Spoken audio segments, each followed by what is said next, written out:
Hello everyone! Merry Christmas! And for today, let's cook pork estopado. Tara na!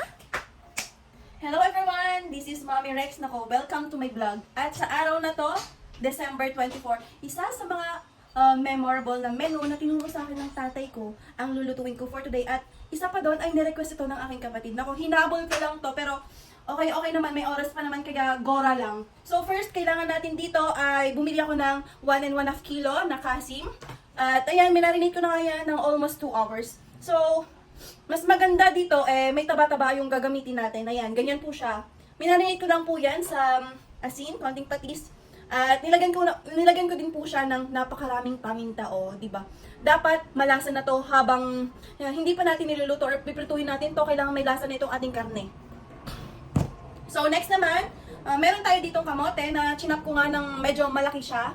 So, kailangan lang medyo malaki para hindi siya madurog-durog mamaya at ipiprito din natin ito katulad ng gagawin natin dito sa ating pork. So, next naman, gagamit din tayo ng saba. So, yung saba na ginamit ko dito ay medyo green pa yung balat at hindi ganun kahinog dahil kapag medyo hinog siya, ay medyo may asim yung kanyang lasa. So, mas maigita lang medyo matigas pa siya pero hinog na dapat, no? O, ganyan lang siya kalaki. Hinati ko lang sa 2 piraso. 2 bahagi ang isang pirasong saging. Then, kailangan din natin dito ng pampalasa. So, ito yung magpapasarap at magpapalinamnam sa ating lulutuing ulam. So, eto, meron po tayo ditong 1.5 liter na Sprite. So, ito po yung itutubig natin sa ating lulutuing ulam.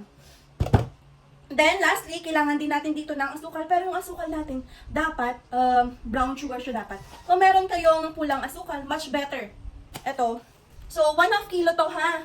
So, eto lang muna. So, tara, samahan niyo ako at magluto na tayo. Come on!